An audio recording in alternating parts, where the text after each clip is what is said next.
Ya, baik, Shalom. Kita baru ketemu minggu lalu. Nah, ada perubahan karena ya pas juga besok saya ada jadwal khotbah di Jakarta. Ya, makanya bagaimanapun juga hari ini harus datang. Nah, daripada kosong kita ngisi saja. Ya, kalau minggu depan kalau baru jadi minggu depan maka saya hanya datang khusus untuk acara, langsung pulang karena khotbah minggu di Kupang. Itulah kita sepakat untuk buat hari ini, ya. Baik Bapak Ibu, kita ikuti kronologi pelajaran kita. Kita membahas tentang pengakuan iman rasuli dan kita baru ada di kalimat pertama, ya. Kalimat pertamanya adalah aku percaya. Nah, ini lewat saja ya. Kalimat pertamanya adalah aku percaya kepada Allah, Bapa yang Maha Kuasa, Khalik langit dan bumi. Ini baru kalimat pertama loh ya. Semuanya ada 12 ya. 12. Nah, kalimat pertama ini kita sudah bahas. Pertama, aku percaya. Kedua, percayanya. Yang ketiga, Allah. Nah, Allah ini kita sudah 2 kali bahas. Pertama, Allah itu benar-benar ada, ya. Nah, lalu yang kedua, next, ya. Terus ya, aku percaya, pertama, kedua, percaya, ketiga, Allah. Allah itu benar-benar ada, lalu Allah itu Tritunggal. Itu pembahasan kita. Nah, dalam minggu yang lalu, bahas Allah Tritunggal, kita sudah bahas beberapa hal. Pertama, soal pengertiannya, bahwa Allah Tritunggal itu adalah Allah yang esa di dalam hakikatnya, tapi 3 di dalam pribadinya. Kedua, kita bahas kesulitannya. Jadi memang sulit. Saya coba tanya respon beberapa orang, bagaimana pelajaran minggu lalu? Sulit ya? Iya, lebih sulit. Nah, itu artinya kita lagi di tracknya, ya kan? Nah, karena belajar Tritunggal tidak sulit, itu artinya ada yang aneh itu, ya. Ada yang aneh. Jadi kita memang sadar itu sulit. Yang ketiga, sikap yang benar. Karena Allah itu sulit untuk dipahami, maka sikapnya adalah bahwa kita menghargai kesulitan, menghargai Allah karena memang dia sulit. Dan yang kedua, kita harus punya sikap iman. Jadi iman mendahului pengertian. Lalu berikut dasarnya, kita sudah lihat dasar-dasar Alkitab, bagaimana kita bisa tahu mengapa kita percaya doktrin Tritunggal, lalu sampai pada perumusannya. Nah, sekarang saya mau membahas tentang yang bukan Tritunggal, atau paham Tritunggal yang salah. Mengapa ini penting? Karena walaupun kita sudah belajar dan banyak orang, kalau saudara lihat di medsos, di YouTube, TikTok, banyak orang mengatakan bahwa mereka percaya Tritunggal juga. Tapi ternyata paham mereka tentang Tritunggal itu cacat. Itu tidak mewakili semua kebenaran di dalam Alkitab. Dan itu sebenarnya ada banyak, ya. Ada banyak. Ya, kalau saya catat itu bisa kira-kira kalau mau detail semua itu bisa 10 itu ya. Nah, tapi beberapa saya abaikan. Misalnya Benny Hinn. Pak Benny Hinn tuh bilang begini, saudara-saudara, Allah itu Tritunggal, Bapa, Anak, Roh Kudus. Jadi Bapa itu Tritunggal, Anak itu Tritunggal, Roh Kudus itu Tritunggal. Jadi mereka ada 9. Nah, itu salah satunya yang aneh itu ya. Nah, tapi sebenarnya itu tidak terlalu populer. Mungkin hanya Benny Hinn sendiri saja yang memahami begitu. Tetapi ada banyak pandangan, ada beberapa pandangan yang jauh lebih populer dan kita perlu pelajari itu. Itu bukan Tritunggal yang Alkitabiah, atau itu Tritunggal yang salah. Nah, saya mau bahas beberapa saja. Yang salah, ini salah ya. Pertama, Tritunggal itu kita ingat ya, Tritunggal itu bukan 3 bagian Allah yang jika digabung baru jadi satu Allah. Ya, ini dalam bahasa teologisnya sering disebut sebagai partialisme. Nah, untuk menjelaskan ini, saudara kalau lihat buku ini buku tua. Saya baca buku ini pertama kali pada waktu saya masuk sekolah teologi tingkat 1 tahun 1995. Dialog masalah ketuhanan Yesus, di mana dalam buku ini ada cerita tentang seorang Kristen yang namanya Antonius Widuri. Dia berani sekali menantang debat seorang ustadz. yang namanya itu Kiai Haji Bahaudin Mudar, ya, menantang, dan tantangan ini harganya mahal. Kalau sampai Antonius menang, maka Pak Kiai ini harus siap jadi Kristen dan dibaptis. Tapi kalau Antonius kalah, maka dia siap untuk masuk Islam. Nah, lalu masuklah mereka debat selama berhari-hari, dan cerita debat itu dilaksanakan 9 hari, dan pada hari yang ke-9 akhirnya Antonius mengaku dia kalah. Sehingga akhirnya Antonius sesuai janjinya, kalau dia kalah maka dia akan masuk Islam. Sehingga akhirnya hari itu Antonius mengaku kalah dan mengucapkan 2 kalimat syahadat, asyhadu alla la ilaha illallah, dan seterusnya. Ini adalah foto di mana Antonius Widuri itu dia resmi masuk Islam karena kalah debat. Nah, sebenarnya mengapa sampai dia kalah? Pada waktu berdebat itu, Antonius itu mengatakan atau berusaha menjelaskan Tritunggal pakai sebuah ilustrasi. Ilustrasinya begini, saudara-saudara, Tritunggal itu seperti rokok. Nah, rokok itu ada 3 bagian, ada filternya, ada kertasnya, ada tembakonya, tapi rokoknya cuma 1. Ya, paham ya? Ada filternya, ada kertasnya, ada tembakonya, tapi rokoknya cuma 1. Pada waktu Antonius berkata seperti itu, Pak Kiai bilang, siapa di sini ada rokok? Ada yang kasih rokok. Nah, lalu Pak Kiai ambil rokok itu, dia pisahkan antara filternya, lalu kertasnya, lalu tembakonya. Lalu dia ambil filternya, saudara-saudara, ini rokok atau bukan? Filter sendiri rokok atau bukan? Bukan. Ini kertas sendiri rokok atau bukan? Bukan. Ini tembakau sendiri rokok atau bukan? Bukan. Kapan bergabung baru menjadi 1 rokok. Tapi masing-masing berdiri sendiri, maka itu bukan rokok.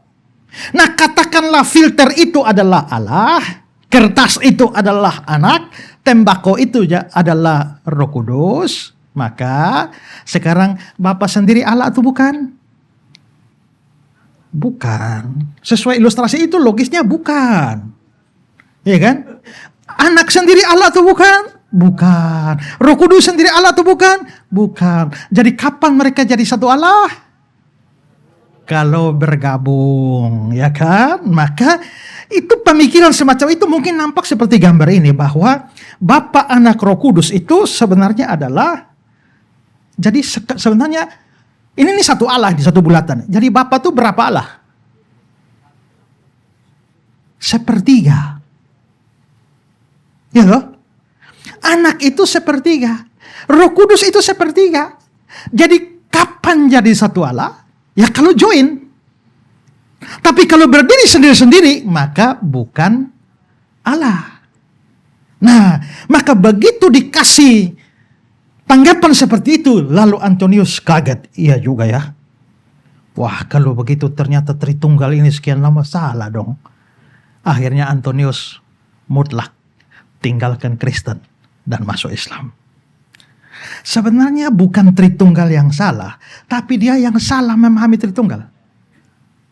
Lalu akhirnya taruhannya terlalu mahal. Taruhannya terlalu mahal sehingga akhirnya dia menyangkali imannya bukan karena Tritunggalnya salah, tapi salahnya sendiri. Nah, sekarang saya ingin berikan tanggapan. Sebenarnya, jadi dengan kata lain itu menganggap bahwa Bapa, Anak, Roh Kudus itu adalah 3 bagian dari satu Allah.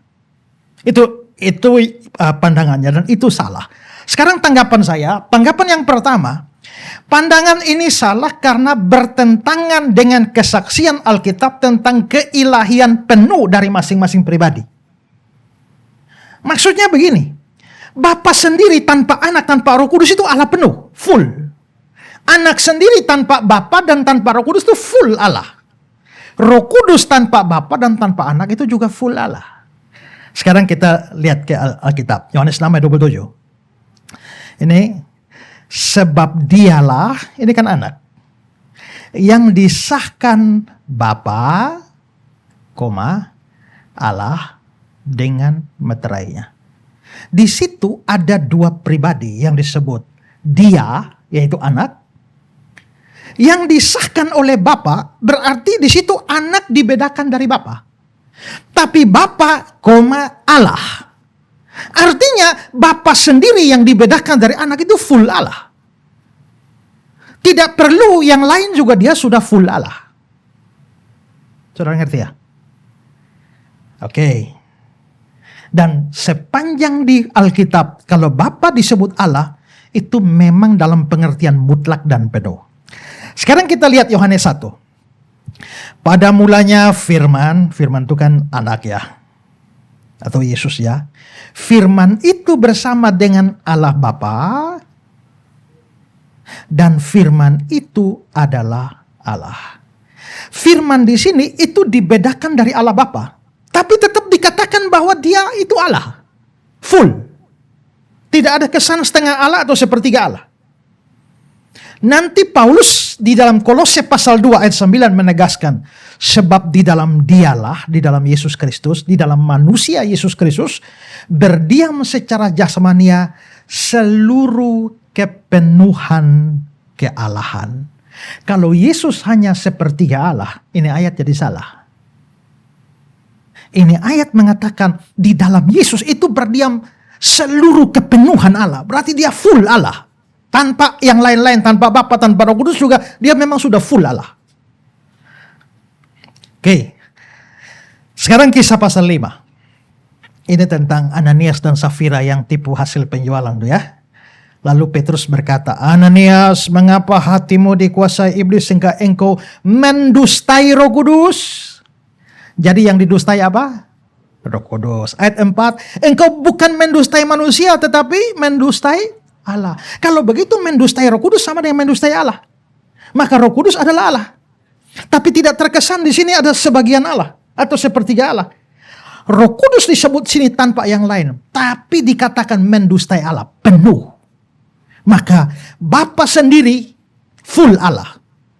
Anak sendiri full Allah. Roh Kudus sendiri full Allah. Maka bukan sepertiga-sepertiga. Ya. Maka John Calvin bilang begini, 3 yang dibicarakan masing-masing adalah Allah sepenuhnya, tapi tidak ada lebih dari satu Allah. Kenapa? Ya karena hakikatnya yang sama dan satu. Ini tanggapan pertama.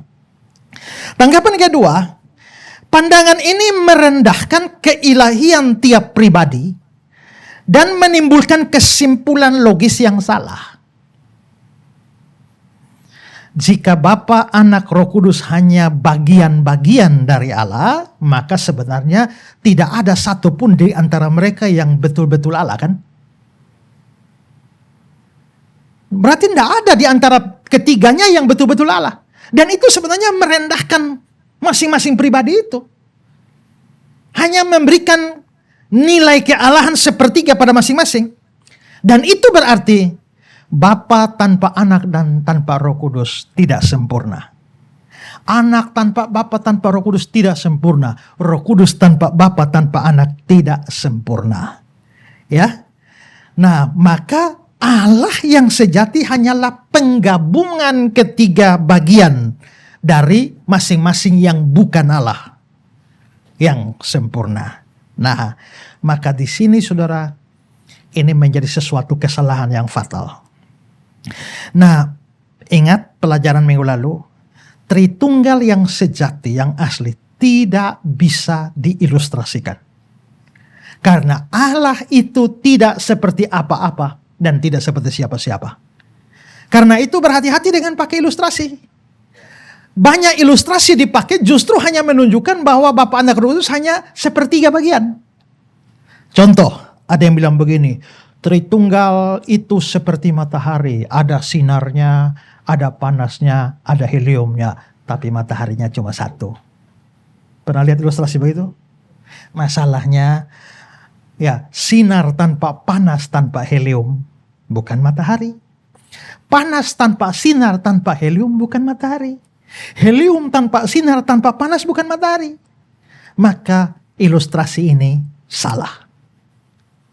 Ada yang bilang Tritunggal itu seperti pohon. Ada Daunnya, ada batangnya, ada akarnya. Tapi pohonnya cuma satu. Salah juga. Kenapa? Karena daun tanpa batang, tanpa akar, bukan pohon. Itu namanya sayur. Ya, kalau hanya batang tanpa akar, tanpa daun, itu bukan pohon. Itu cuma tiang saja tuh ya. Apalagi akar tanpa batang, tanpa daun, bukan pohon. Itu apa itu kalau ada akar sendiri? Jimat itu. Biasa orang dari timur itu kalau pakai jimat pakai akar-akaran itu ya. Nah, maka ilustrasi ini juga salah. Ilustrasi yang lain mengatakan bahwa Tritunggal itu seperti manusia. Ada tubuhnya, ada jiwanya, ada rohnya. Tapi hanya satu manusia. Lagi-lagi. Karena tubuh tanpa jiwa, tanpa roh bukan manusia. Itu mayat. Ya, jiwa tanpa tubuh, tanpa roh. Atau roh tanpa tubuh, tanpa jiwa. Itu namanya arwah gentayangan. Lagi pula, benarkah manusia itu terdiri dari tubuh, jiwa, dan roh? Belum tentu juga. Karena ada dua pandangan. Pandangan pertama trikotomi itu bilang manusia terdiri dari tiga, tubuh, jiwa, dan roh. Tapi pandangan kedua dikotomi, manusia terdiri dari dua saja, tubuh dan jiwa atau roh. Nah, itu harus dipelajari dalam doktrin manusia. Ya, tapi saya sendiri menganut dikotomi, ya, bukan trikotomi. Lalu saudara, ada juga yang mengatakan Tritunggal itu seperti ruangan. Ada panjangnya, ada tingginya, ada lebarnya, tapi ruangannya cuma satu. Ya, masalahnya sama, panjang tanpa lebar tanpa tinggi bukan ruangan. Ya, lebar itu panjang tanpa tinggi tanpa lebar, lebar tanpa panjang tanpa tinggi, tinggi tanpa lebar tanpa panjang juga bukan ruangan. Kapan jadi ruangan? Kalau ketiganya digabungkan kan? Nah, Tritunggal itu bukan begitu. Bapa sendiri full Allah. Anak sendiri full Allah. Roh Kudus sendiri full Allah. Begitu gabung, bukan tiga. Satu. Kenapa bisa begitu? Ya karena kesatuan hakikat tadi. Jadi waktu Alkitab bilang Allah itu esa atau satu, bukan menunjuk satu pribadi. Tapi satu hakikat. Paham sampai sini? Rada-rada sulit ya, tapi nggak apa-apa. Saya pernah baca tulisan ada bilang, kalau ada pengajar yang mengajar Tritunggal dan menyingkirkan semua kesulitan sampai orang mengerti dan tidak ada yang tidak dimengerti, itu pasti pengajar sesat. Karena kita memang sedang berbicara tentang pribadi yang di atas akal kita. Jadi kalau sulit itu wajar. Tapi sekarang mulai ingat, Bapa, Anak, Roh Kudus bukan sepertiga Allah, bukan tiga-tiga bergabung join baru jadi satu Allah. Ya, itu paham pertama yang salah atau catatan pertama. Sekarang catatan kedua. Tritunggal itu bukan satu pribadi yang memakai tiga nama atau tiga peran. Jadi sebenarnya hanya satu, dalam tanda petik, satu orang saja, hanya namanya saja, fungsinya saja, perannya saja yang sama. Nah, pandangan ini dalam sejarah dikeluarkan oleh seorang yang namanya Sabellius. Makanya namanya Sabellianisme, atau yang populer sekarang itu disebut sebagai oneness. Menekankan keesaan pribadi. Nah, jadi mereka berkata bahwa sebenarnya Allah itu satu pribadi saja. Waktu dia mencipta, dia berperan sebagai Bapa.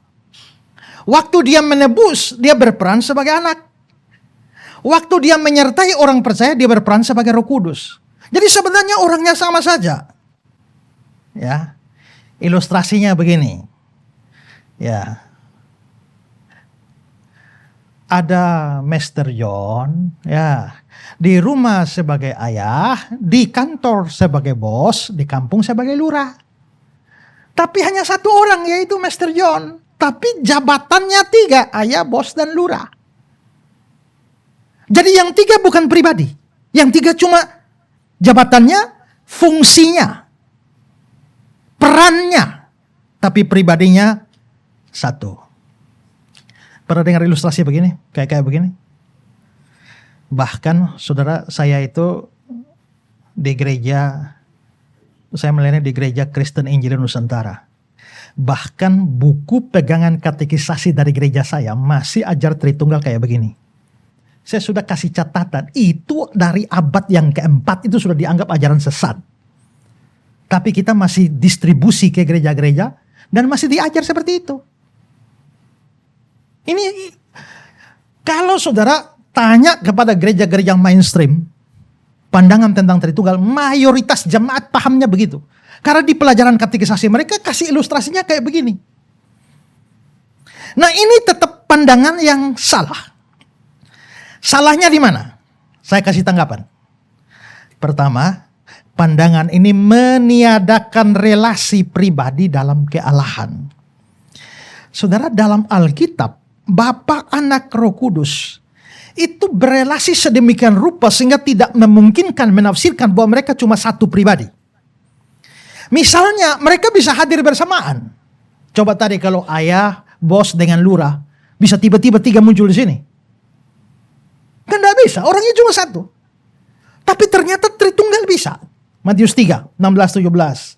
Sesudah dibaptis, Yesus segera keluar dari air. Berarti anak ini. Ya, langit terbuka dan dia melihat Roh Allah. Nah, ini Roh Kudus ini. Lalu terdengarlah suara dari surga. Inilah anakku, berarti suara Bapa. Berarti waktu Yesus dibaptis, tiga-tiganya muncul bersamaan.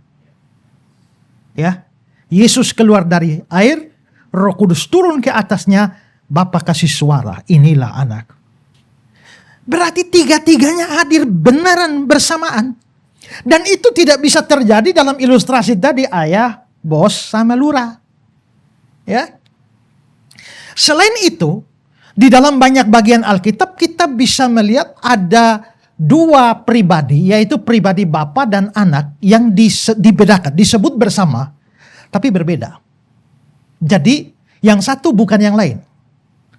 Kita ambil contoh di Daniel 7 ya, ayat 13. Ini Daniel lihat, penglihatan ya.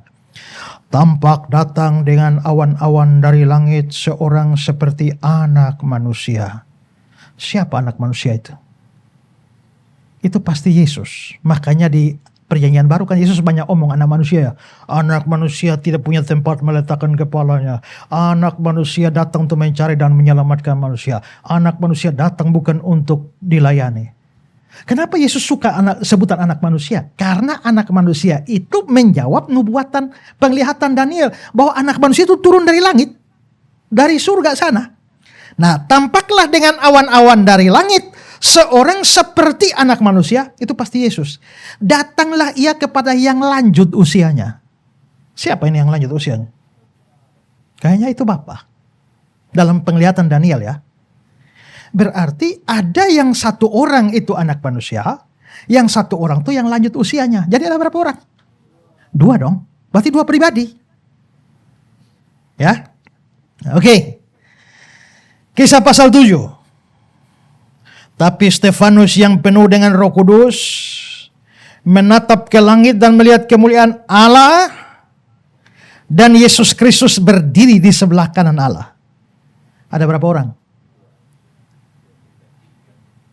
Kalau hitung sama Roh Kudus itu, tapi kita tidak tekankan Roh Kudus hanya Allah dan Yesus Kristus berdiri di sebelah kanan Allah. Berarti dua dong. Terus ayat 56. Sungguh aku melihat langit terbuka dan anak manusia berdiri di sebelah kanan Allah. Kalau itu cuma satu, terus siapa berdiri di sebelah siapa? Kan jadi aneh. Maka itu pasti betul-betul ada dua pribadi. Ibrani 10 ayat 12. Tetapi ia, Yesus, setelah mempersembahkan hanya satu korban saja karena dosa, dia duduk untuk selama-lamanya di sebelah kanan Allah. Ada berapa? Mesti dua kan? Karena kalau hanya satu, siapa duduk di sebelah kanan siapa? Maka di sini kita bisa lihat, sering dua pribadi disebutkan muncul bersamaan, tapi dalam kasus baptisan, tiga-tiganya muncul bersamaan. Ya. Kedua, berikutnya adalah begini. Coba tadi ayah, bos, lurah. Kira-kira ayah, bos, lurah bisa ngobrol nggak?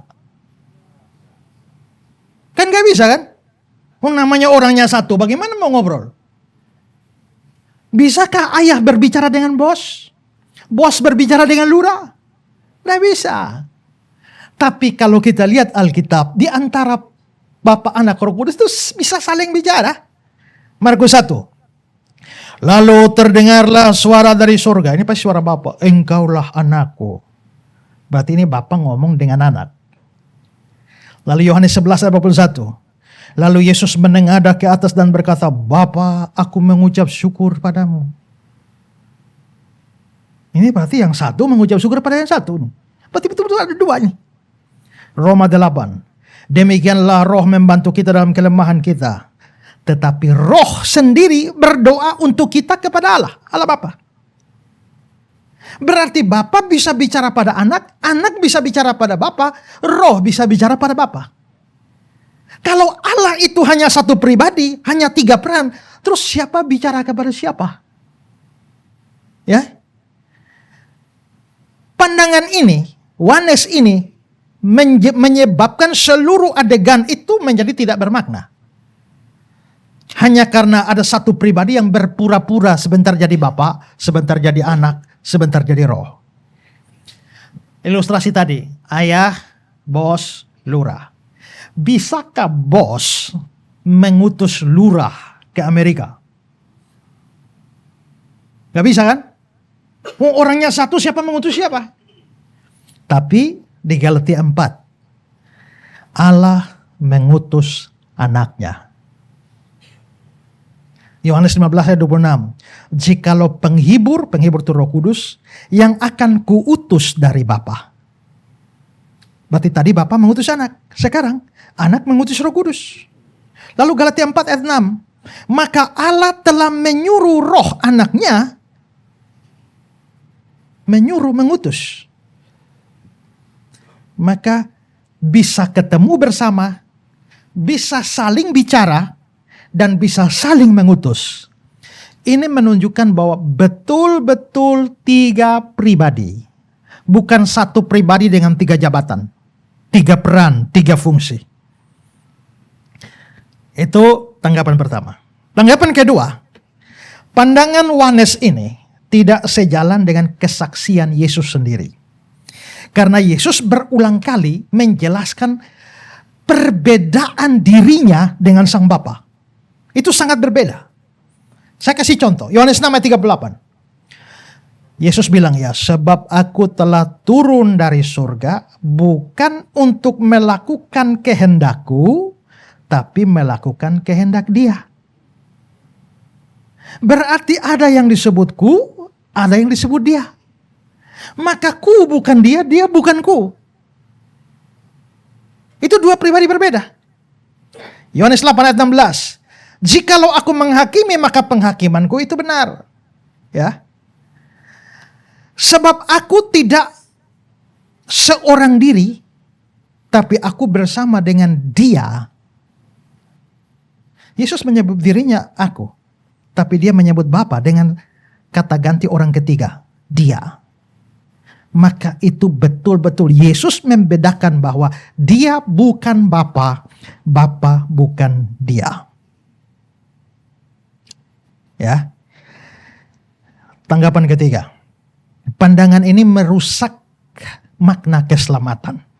Karena dalam rencana keselamatan, Bapa merencanakan keselamatan, Anak melaksanakan keselamatan itu melalui penebusan di kayu salib, lalu Roh Kudus menerapkan karya penebusan di dalam orang percaya.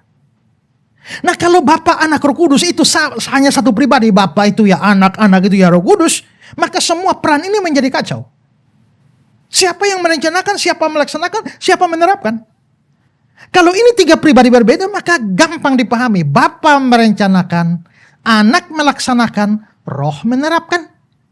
Tapi kalau Bapa itu ya anak, anak itu ya roh, roh itu ya Bapa, lalu ngapain lah? Pakai membedakan, merencanakan, melaksanakan, dan menerapkan. Maka kesimpulannya, saudara-saudara, pandangan ini salah. Bapa, Anak, Roh Kudus itu bukan 3 peran. Di sini saya kasih satu catatan, hati-hati dengan ilustrasi kayak begini. Tritunggal itu seperti H2O. Ya, jadi air itu H2O, es itu H2O, tapi uap juga H2O. Di mana salahnya? Waktu dia muncul H2O sebagai es, dia tidak muncul sebagai uap. Dia tidak muncul sebagai es. Ya, dia tidak muncul sebagai air. Tapi kalau dia es, dia tidak sebagai air, tidak sebagai uap. Dengan kata lain, kadang waktu dia berperan kepada uap, seperti uap, tidak berperan sebagai yang lain. Maka dia hanya salah satu saja pada satu waktu. Sementara Bapa, Anak, Roh Kudus tidak begitu. Jadi pandangan klasik atau ortodoks itu kira-kira diwakili oleh gambar seperti ini sebenarnya. Bapa, Anak, Roh Kudus. Bapa bukan anak, anak bukan roh, roh bukan Bapa. Tapi Bapa adalah Allah, anak adalah Allah, roh adalah Allah. Ya. Apakah ini terlalu teoritis? Tidak. Ini harus kita pahami karena ada banyak orang Kristen tidak paham ini lalu doanya salah. Doanya bagaimana? Bapa, aku bersyukur karena Engkau telah mati bagiku. Salah, karena Bapa tidak pernah mati bagimu. Roh Kudus tidak pernah mati bagimu. Yang mati bagimu pribadi kedua, anak. Terima kasih karena Kau sudah curahkan darahmu ya Bapa. Salah lagi, ya. Karena Bapa tidak punya darah, Roh Kudus tidak punya darah, hanya anak yang punya darah karena jadi manusia. Ya. Termasuk kalau tidak paham ini, nanti salahnya waktu praise and worship.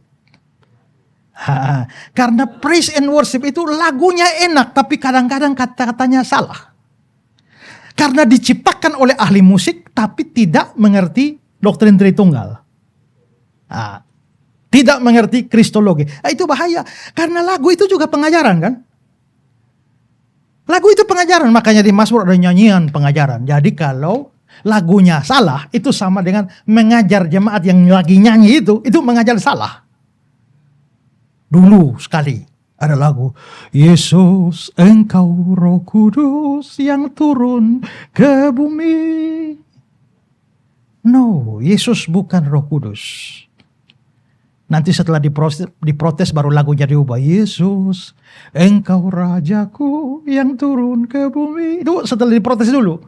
Bentuk aslinya Yesus Engkau Roh Kudus. Ya. Oke. Kadang-kadang ada lagu yang saya tidak pastikan bahwa itu pasti salah. Tergantung maksud penulisnya, tapi ambigu. Contoh. Telah kulihat bukti kasih-Mu. Mu itu siapa? Bapa atau Yesus? Belum tahu kan? Telah kulihat bukti kasih-Mu. Kau menderita, gantikanku. Siapa? Itu jelas Yesus. Karena Yesus menderita. Dengan darah-Mu Kau selamatkanku. Siapa? Darah Yesus. Kini hidupku memuliakan-Mu. Konteksnya Yesus. Tiba-tiba masuk ref. Terlalu besar kasih-Mu. Saya bertanya, kenapa ayatnya dia fokus Yesus, tiba-tiba dia ref, dia lari ke Bapa? Ada dua kemungkinan. Kemungkinan pertama dia mau katakan bahwa Yesus waktu berkorban bagi kita itu karena kasih Bapa. Kalau itu no problem. Tapi kalau yang tadi telah kulihat bukti kasih-Mu, Kau menderita bagiku, itu Bapa. Sehingga dia bilang terlalu besar kasih-Mu Bapa, maka itu salah. Ada banyak lagu populer tapi salah. Kalau saudara mau tahu lagu apa saja, saudara tinggal masuk di YouTube, tulis nama saya, Ezra Soru Koreksi Lagu. Itu ada banyak itu, ada banyak lagu yang saya kasih catatan itu ya. Ini salahnya di mana? Salahnya di mana? Salah satunya adalah oleh kuasa darah-Mu Kau telah tebus dosaku. Yes. Ku menjadi ciptaan yang baru oleh kuasa darah-Mu. No.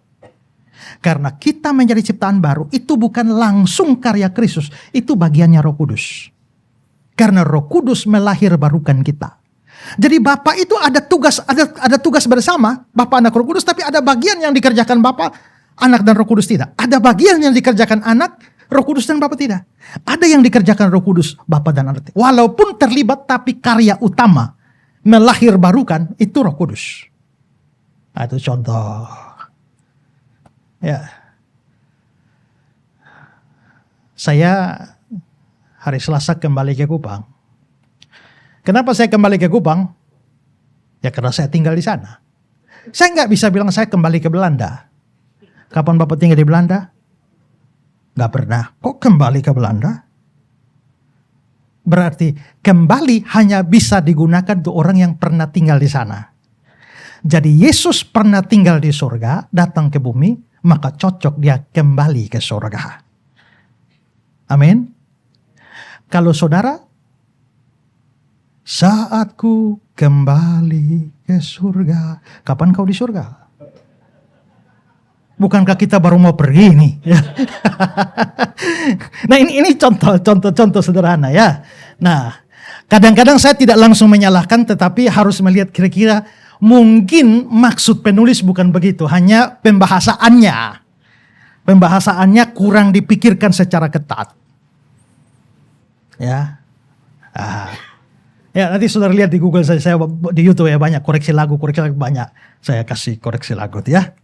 Nah, jadi intinya hati-hati berdoa dan menyanyi harus tetap melihat Bapa bukan anak, anak bukan Roh Kudus bukan Bapa, tapi Bapa adalah Allah, anak adalah Allah, Roh Kudus adalah Allah. Bukan sepertiga, full. Oke? Nah, sekarang yang ketiga. Yang ketiga,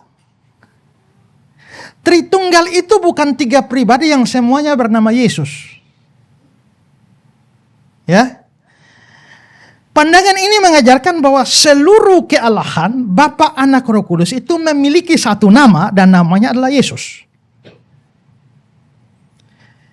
Jadi menurut pandangan ini yang disebut Yesus itu bukan hanya anak. Bapa juga bernama Yesus, Anak juga nama Yesus, Roh Kudus juga nama Yesus. Jadi nama Yesus itu mencakup ketiga pribadi itu. Kalau lihat gambar ini, maka nama Bapa Yesus, nama Anak Yesus, nama Roh Kudus itu Yesus. Ya.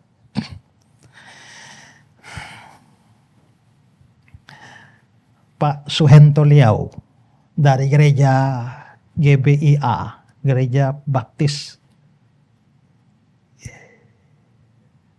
GBIA, Gereja Baptis Independen Alkitabiah. Nah, dia pernah menulis di Facebook, lalu saya kutip. Sekarang lihat pandangan Pak Suhento. Dia bilang begini, kepada orang-orang yang mau bergabung sebagai murid, diminta untuk membuat pengakuan imannya di hadapan jemaat, dan menyerahkan dirinya untuk ditenggelamkan ke dalam air. Berarti baptisan nih kan. Ditenggelamkan ke dalam air, berarti dibaptis dalam nama Allah Bapa, Putra, dan Roh Kudus, yaitu Yesus. Sebagai gambaran bahwa dia telah mati dan dikuburkan. Baptis dalam nama Bapa, Putra, Roh Kudus, yaitu Yesus. Di bagian lain dia juga menulis, kenapa kok begitu? Karena dia bilang, karena nama Bapa adalah Yesus, nama Anak juga Yesus, nama Roh Kudus itu juga Yesus. Maka itu, yaitu Yesus. Pernah dengar doa berkat? Terimalah berkat ini dalam nama Bapa, Anak, dan Roh Kudus, yaitu Yesus. Itu populer sekali. Atau versinya lain, dalam nama Bapa, Anak, Roh Kudus di dalam nama Yesus. Itu sangat populer. Artinya tanpa sadar, sebenarnya sadar atau tidak, mereka sedang memahami bahwa ya Bapa, Anak, Roh Kudus itu Yesus. Tiga-tiganya nama Yesus.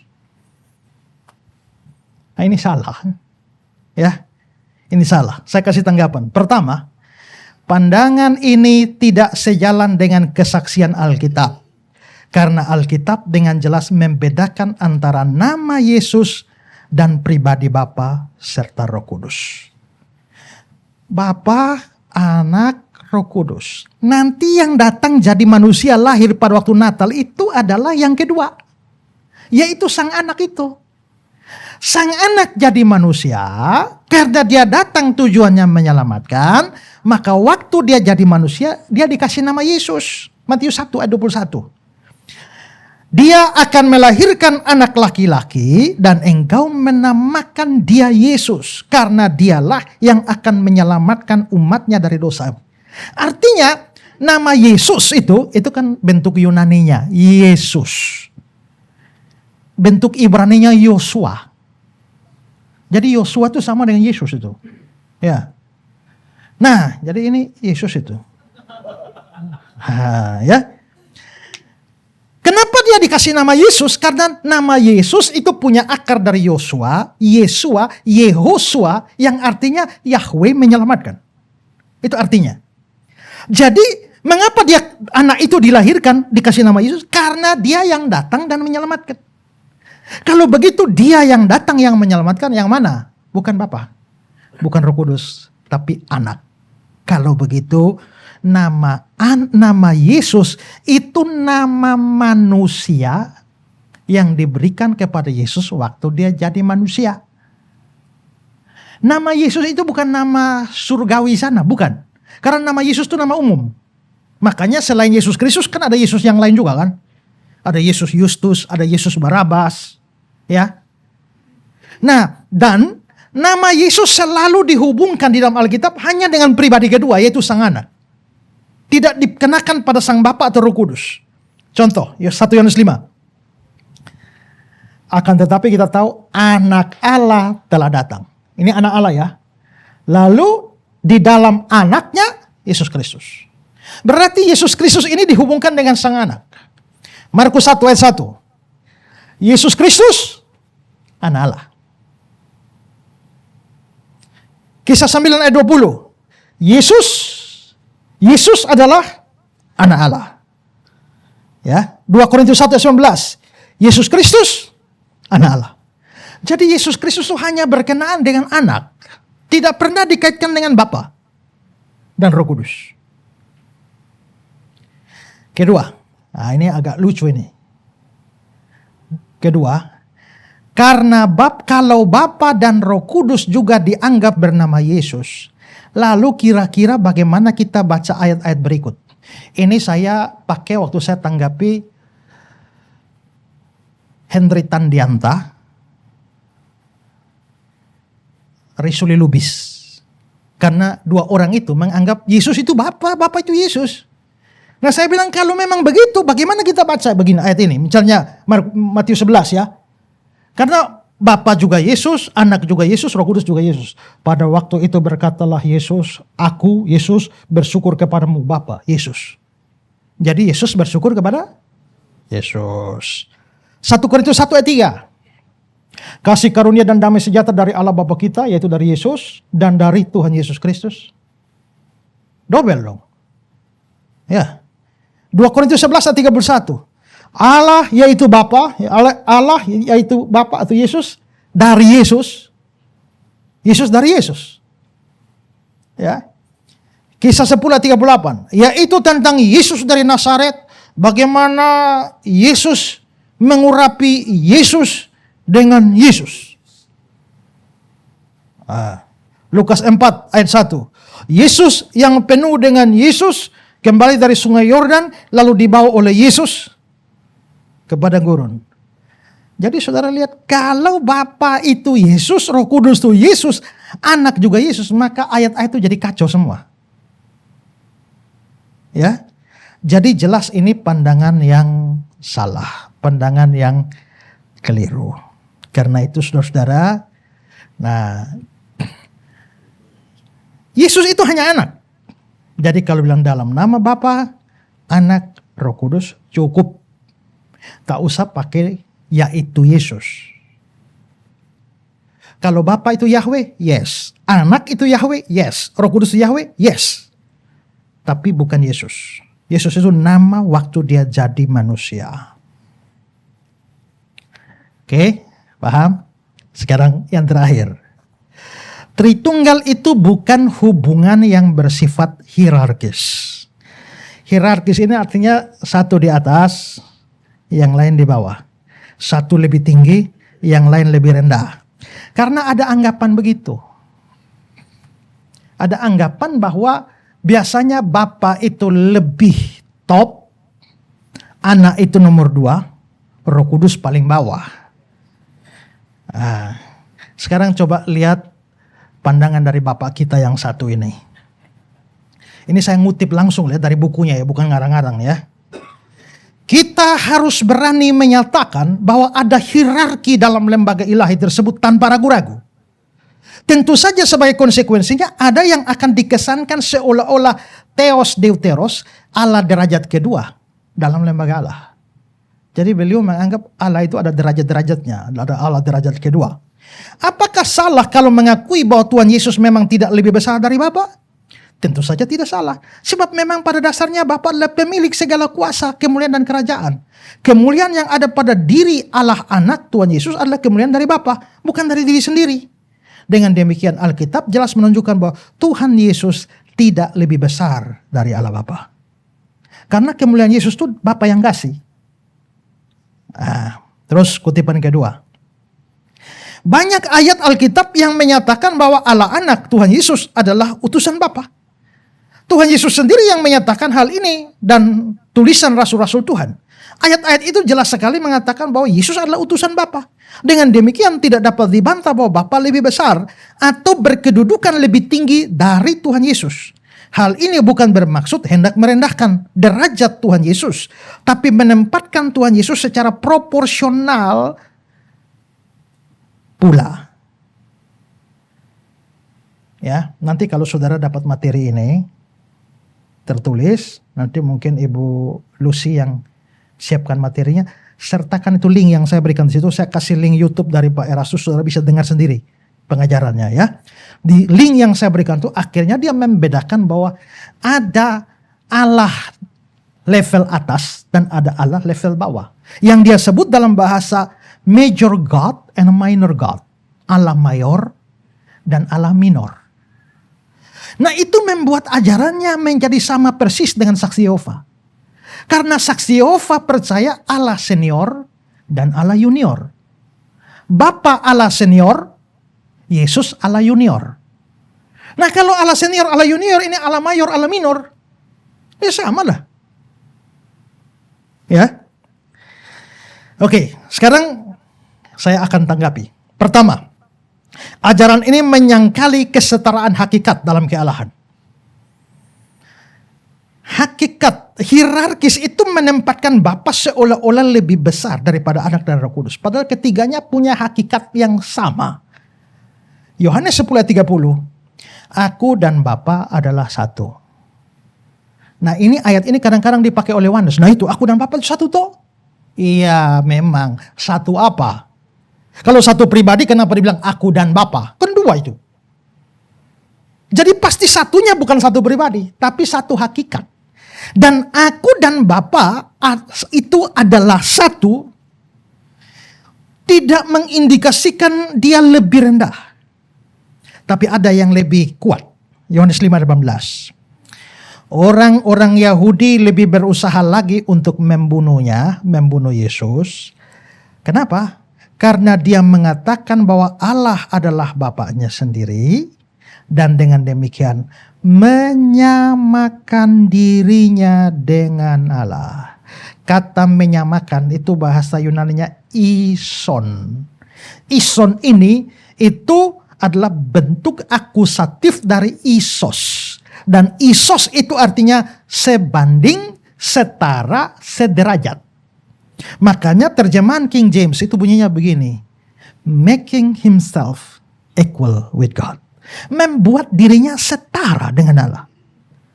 Berarti memang kenapa orang Yahudi mau bunuh Yesus? Karena Yesus menganggap dirinya setara dengan Allah. Dia tidak lebih rendah dari Allah Bapa. Dia setara dengan Allah Bapa. Dalam Filipi 2 ayat 6. yang walaupun dalam rupa Allah tidak menganggap kesetaraan dengan Allah. Kata Yunani yang dipakai sama-sama isos, sama dengan Yohanes 5:18 tadi. Itu menunjukkan bahwa Yesus itu setara dengan Bapa. Kisah 5 yang tadi. Next. Mendustai Roh Kudus, mendustai Allah. Berarti Roh Kudus ini setara dong dengan Allah. Makanya dusta kepada Roh Kudus dianggap dusta kepada Allah. Maka berarti Allah di sini Allah Bapa. Berarti Roh Kudus itu setara dengan Allah Bapa. Kalau Bapa setara dengan Yesus, Roh Kudus setara dengan Bapa, ya berarti Yesus setara dengan Roh Kudus dong. Maka kesimpulannya Bapa, Anak dan Roh Kudus ketiganya setara. Ya. Tidak ada yang lebih senior, ada yang junior, tidak ada yang mayor, ada yang junior. Tidak ada yang Allah level 1, Allah level 2. Pandangan itu menjadi politis karena kita seolah-olah menganggap ada Allah besar, ada Allah kecil. Ya toh? Dan konsep Allah besar, Allah kecil itu hanya ada dalam dunia kafir. Di mana satu dewa lebih hebat dari dewa yang lain. Itu dalam pandangan dunia kafir. Dan itu bukan Allah di dalam Alkitab. Itu pertama. Kedua, tanggapan saya yang kedua adalah ajaran ini, ajaran hierarkis itu mencampur adukan perbedaan fungsi dengan perbedaan derajat. Memang Yesus itu utusan. Itu yang tadi dikatakan Pak Erastus itu. Tapi kalau namanya utusan, maka memang yang mengutus lebih tinggi yang diutus. Tapi lebih tinggi apanya atau lebih besar apanya? Fungsinya. Maka Yesus juga bilang dalam Yohanes 14 ayat 28, sebab Bapa lebih besar dari aku. Bukan berarti Bapa lebih tinggi derajatnya, bukan. Dalam hal ini fungsinya. Kenapa bisa begitu? Karena begini, ada Allah, malaikat, manusia. Karena ada Allah di sini, malaikat di sini, manusia di sini. Waktu Allahnya menjadi manusia, berarti dia menjadi lebih rendah dari malaikat kan? Nah, sekarang lihat Ibrani 2. Namun engkau telah membuatnya untuk waktu yang singkat, sedikit lebih rendah dari malaikat-malaikat. Ayat 9. Tapi dia yang untuk waktu yang singkat dibuat sedikit lebih rendah daripada malaikat. Kenapa lebih rendah dari malaikat? Karena dia lagi jadi manusia tadi. Maka jangankan dengan Allah Bapa, dengan malaikat pun dia lebih rendah. Dalam hal fungsi, bukan dalam hal hakikat. Itu yang saya contohkan minggu lalu. Suami istri yang jadi kepala rumah tangga siapa? Suami. Apakah itu berarti suami derajat kemanusiaannya lebih tinggi dari istri? Tidak. Derajatnya sama-sama manusia. Levelnya sama. Tapi fungsinya suami lebih tinggi. Itu yang ditetapkan Tuhan. Pak Prabowo sama saya, fungsinya lebih tinggi dia, lebih besar dia, karena dia presiden. Saya cuma rakyat jelata walaupun bajunya mirip. Ya kan? Nah, tapi kalau dalam hal derajat, Prabowo manusia, saya juga manusia. Kemanusiaan Prabowo tidak lebih besar dari saya. Kemanusiaan saya tidak lebih rendah dari Prabowo. Berarti dalam hal derajat, hakikat, setara. Dalam hal fungsi, dia di atas. Yesus dan Bapa dalam hal hakikat atau derajat sama. Dalam hal fungsi karena dia utusan, dia merendahkan diri. Karena itu kalau bilang, berarti ada Allah level 2, itu namanya tidak membedakan fungsi dan derajat. Fungsi dan hakikat. Nah, dan itu salahnya Bapak kita itu. Dan silakannya terlalu banyak ribuan orang ikut dia. Kita kasih peringatan, tapi dia caci maki. Ya sudah, siapa mau sesat, sesatlah. Ya. Ketiga, ada kalanya pemikiran tentang adanya hierarki dalam pribadi Tritunggal didasarkan pada urut-urutan penyebutan nama-nama Tritunggal. Karena kadang-kadang kan kita udah, Bapa, Anak, Roh Kudus, Bapa, Anak, Roh Kudus. Seolah-olah Bapa nomor 1, Anak nomor 2, Roh Kudus nomor 3. Lihat doa baptisan. Matius 28. Bapa, Anak, Roh Kudus. Bapa nomor 1, Anak nomor 2, Roh Kudus nomor 3. Apakah itu berarti Bapa lebih besar? Tidak. Ini hanya kronologi penyebutan. Karena penyebutan tidak selamanya Bapa duluan. Di sini Bapa nomor 1, Anak nomor 2, Roh Kudus nomor 3. Sekarang doa berkat. Kasih karunia Tuhan Yesus Kristus, kasih Allah Bapa, Roh Kudus. Berarti Tuhan Yesus naik nomor 1 ya. Bapa turun nomor 2 ya. Roh Kudus nomor 3 ya. Pak, kok Roh Kudus Bapa sama Yesus bisa bergantian, tapi Roh Kudus ini kok kayaknya di bawah terus. Efesus pasal 4. Satu Roh, satu Tuhan Yesus, satu Allah Bapa. Roh Kudusnya naik. Ya, Yesusnya nomor 2, Allah Bapa turun nomor 3. 1 Petrus 1 ayat 2. Allah Bapa, Roh nomor 2, Yesus Kristus nomor 3.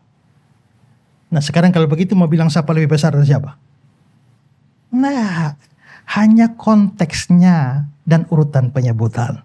Karena itu Awetoser menyimpulkan, di dalam Tritunggal ini tidak ada yang lebih dahulu atau lebih kemudian. Tidak ada yang lebih besar atau lebih kecil.